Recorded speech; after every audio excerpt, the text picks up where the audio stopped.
This team just has no consistency.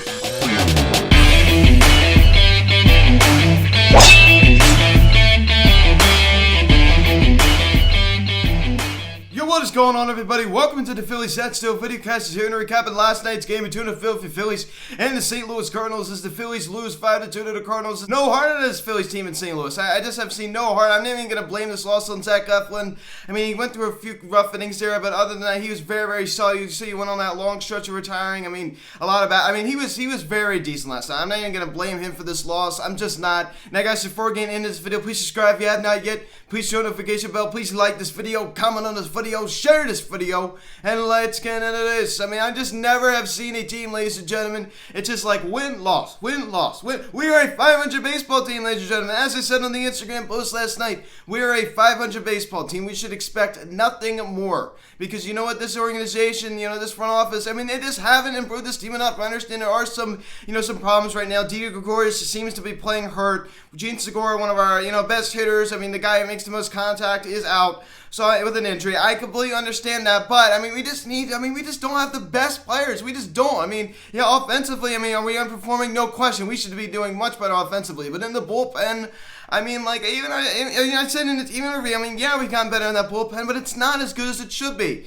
And honestly, last night, Zach Eflin, the few rough innings did cost him there a little bit, but honestly, I blame a lot of this loss on the Phillies' underwhelming offense. I just do. And yeah, I understand, going back to what I said before, we do have a lot of great players on this team. No question. Bryce Harper's a fantastic baseball player. Rhys Hoskins a good power hitter. Jay Chimito is the best catcher in the game. I completely understand that. But I can go on and on. Aaron Nola, he's fantastic. Zach Wheeler, he a good 1-2 puncher. Zach Eflin's a decent number 3. I can go on and on here, ladies and gentlemen. We're not a bad baseball team. We're just not very good. We're just a mediocre baseball team, and we have to temper expectations and stop getting our hopes up so much. We just do. We need to be. I said it before, and we played nothing better over the past.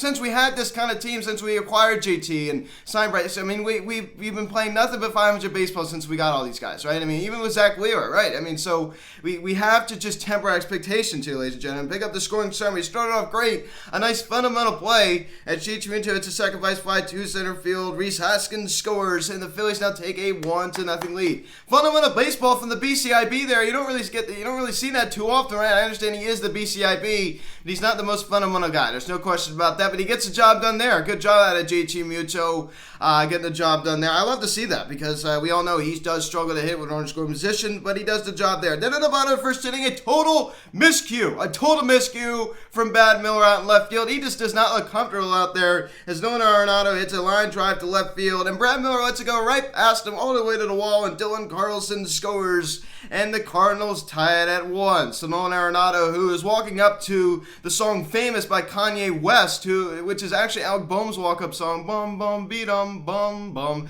It's just like, it's so weird to hear that. I'm sure Alec Bohm's like laughing his head off at that. Since they both walk up to the same walk-up song. But Nolan Arenado, it's a ball hard, but it should have been played by Brad Miller. He lets it go right past him. I understand that was kind of a tough play. That ball was hit hard, but you got to knock it down. You didn't let him all go. He should have probably caught that, but you can't. Especially just trying to knock it down. He shouldn't have let it go all the way to the wall like he did. Come on, what's going on over there? I just don't understand it. Then in Bob's second inning, Tommy Edman, he doubles on a line drive to right field. Justin Williams and Andrew Kinsland score. And the Cardinals now take a 3-1 lead. Terrible throw from the cutoff man, and that allowed Edman to advance to third on that. He was credited with the double, allows him to advance on third because of the terrible throw. Just terrible. It's just like Zach Eflin, he had 2 outs. He had 2 outs. All he had to do was just get out of that inning and limit the damage. But unfortunately, it just didn't work out. Then at the top of the fourth inning, Didi Gregorius, he grounds out the second base, and Jay Chimito comes around to score, and it's now a 3-2 ball game. We're right back in it, ladies and gentlemen. We are right back in this game, right? We go down here, we have that, bad play by Brad Miller, and then we allowed a 2-run double, and we're down, and now we just get one right back, so we're just one down. If we just get one more run, we tie the ball game up, and that'd be it for the Phils. The rest of the ball game scoring runs. That'd be it for us. Then at the bottom of the 7th inning, Paul Goldschmidt I knew the game was over here. Devils on a sharp fly ball to right center field. I almost was a home run. Tommy Edman and Dylan Carlson score a 2 RBI double, and the Cardinals extend the lead 5-2, and they go on winning that score. 5-2 your final score as the Cardinals win the second game of the 4-game series and even up the series at 1. So yeah, man, like I just think that's like I don't even know what this Phillies team. I said it before. It's win loss win loss win loss. Sam Coonrad allowed that double, and unfortunately those runs were charged to Zach Eflin because Zach Eflin was the guy who allowed those base runners. So it's only fair, right? It's only fair. But Zach Eflin, he pitched better than his line said. We'll get to this in a little bit, but he pitched better than his line said he did. I mean, like, that's just my opinion. I think he looked very, very solid other than those 3 rough innings there. I mean, he went on stretches. You saw he retired all those hitters. I mean, it's just unbelievable. He went on that really long stretch. But Brad Miller and Joe Cutchin gets the night off for the second straight night. Brad Miller gets a knock, but I honestly, to right center field, but honestly, I'm just so annoyed at the fact that bad play made out in left field. He just doesn't look comfortable out there, ladies and gentlemen. He just doesn't. Bryce Hoskins coming off of his 2 solo shots the night before he goes hitless last night. Bryce Harper collecting a double in the top of the first inning, also singled in his last step bat in the top of the 9th inning on a line drive to right field. It was a jam shot, and John Kruk really emphasized this with Bryce Harper's swing. Bryce Harper is so unbalanced, right?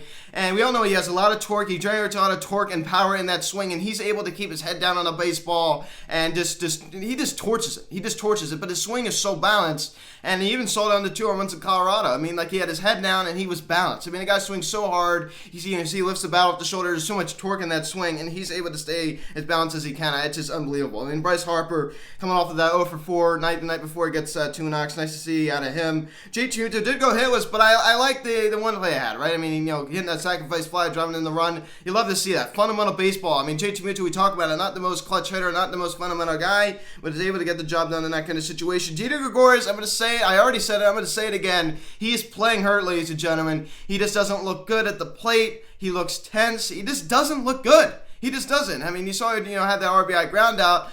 He just doesn't look like the same player. I understand, players go through ups and downs, but he's playing hurt. He is playing hurt. We all know he missed some time from the soreness. But I mean, like, it's just like I don't know. He just doesn't look healthy. He just does not look healthy. You want my honest opinion? Outcome now batting below the dreaded Mendoza line at 198.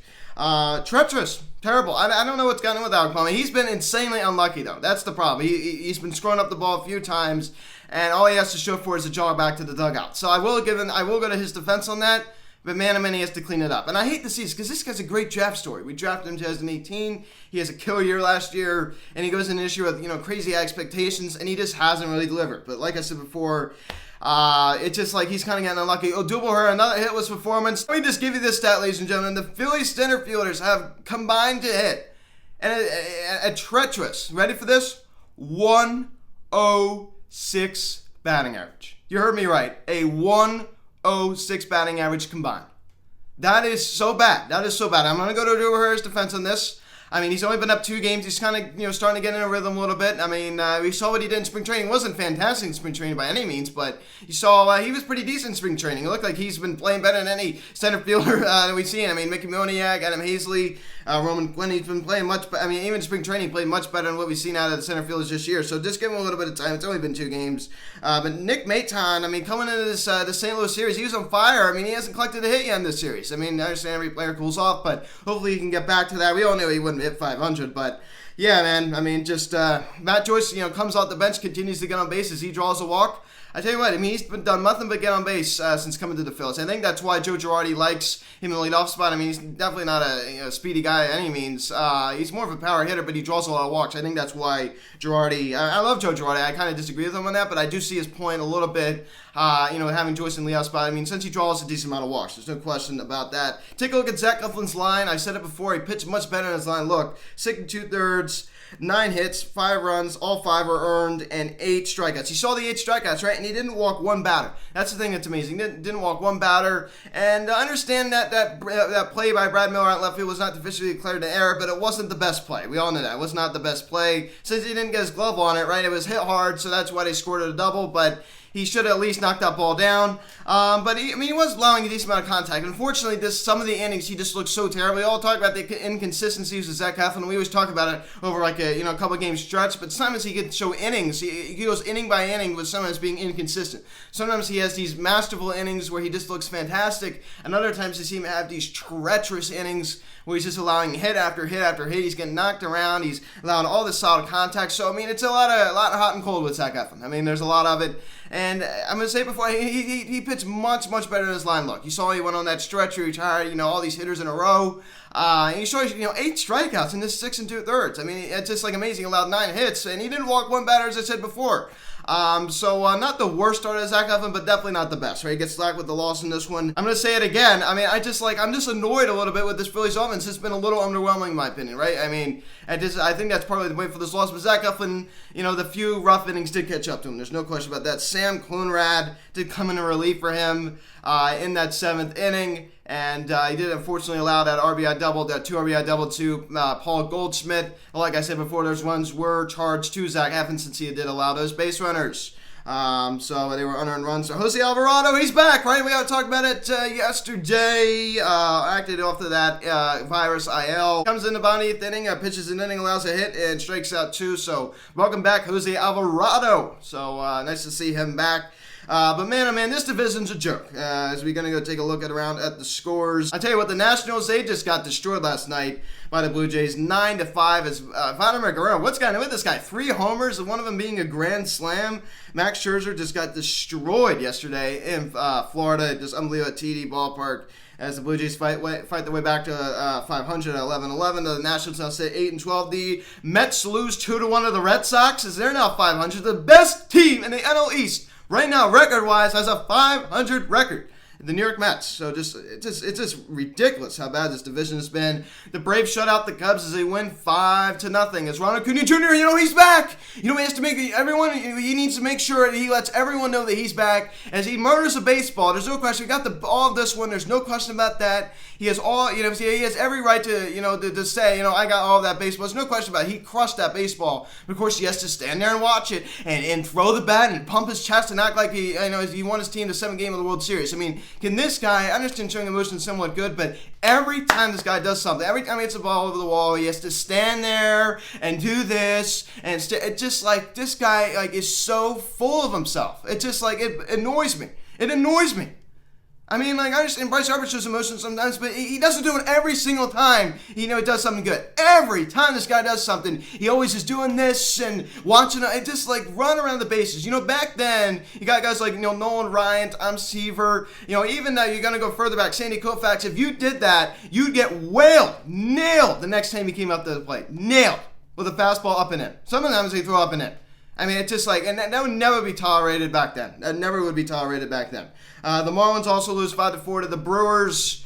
So this division is a joke, ladies and gentlemen. As I said before, it's a complete joke. The best team in the division is 500, record-wise. And I do think the Braves, you see they're coming back to life a little bit. They're probably going to take the first place lead. But the Braves and Phils now tied for 2nd place. We both have the same record now.